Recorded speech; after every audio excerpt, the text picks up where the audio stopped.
ভাৰতৰ ইতিহাসত পণ্ডিত জৱাহৰলাল নেহৰুৰ পিছত দেশত তৃতীয়বাৰৰ বাবে একেৰাহে প্ৰধানমন্ত্ৰী হোৱাৰ বিৰল কৃতিত্ব ভাৰতবাসী ৰাইজে নৰেন্দ্ৰ মোদী ডাঙৰীয়াক উঠাই দিলে। মই দেশবাসী ৰাইজ আৰু আমাৰ ভোট দিয়া সকলো ভোটাদাতা ৰাইজলৈকে ধন্যবাদ জনাইছোঁ। প্ৰধানমন্ত্ৰী নৰেন্দ্ৰ মোদী ডাঙৰীয়াৰ শপত গ্ৰহণ অনুষ্ঠানৰ দিনা আমি আমাৰ ৰাজ্যতো ভাৰতীয় জনতা পাৰ্টীৰ কাৰ্যকৰ্তাসকল বিজয় উৎসৱ আমি পালন কৰিম। তাৰ বিষয়ে আজি আমি বিতংকৈ আলোচনা কৰিম।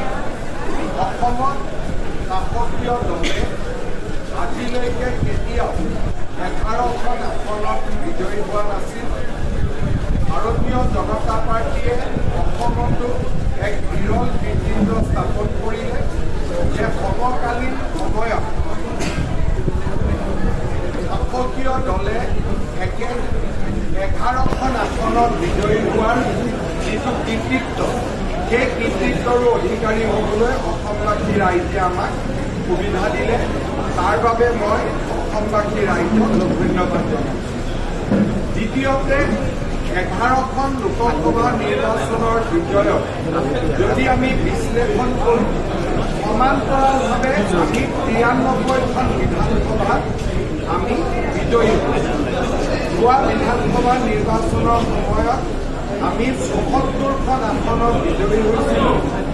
এইবাৰৰ নিৰ্বাচনৰ বিশ্লেষণত আমি দেখা পাওঁ যে আমি 93খন আসনত বিজয়ী হ'বলৈ সক্ষম হৈছোঁ।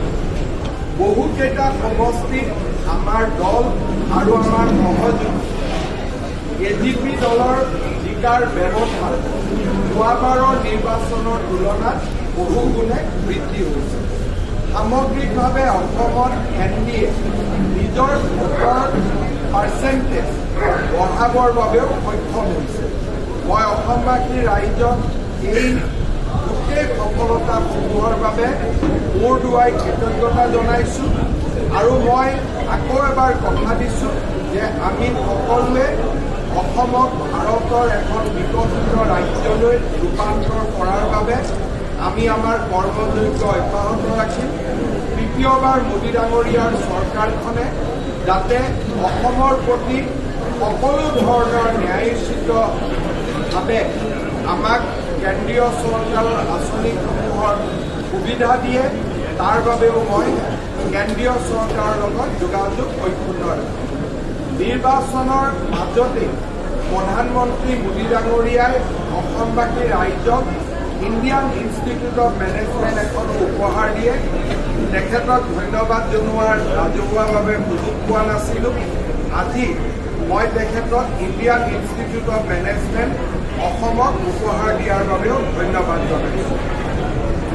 11জন সংসদক আমি মোদী ডাঙৰীয়াক আনুষ্ঠানিকভাৱে শপত লোৱাৰ পিছত গুৱাহাটীত আমি কেন্দ্ৰীয়ভাৱে সম্বৰ্ধনা জনাম আৰু ৰাজ্যিক সভাপতি ভৱেশ কলিতা ডাঙৰীয়াই এই সম্পৰ্কত যাৱতীয় ব্যৱস্থা গ্ৰহণ কৰিব।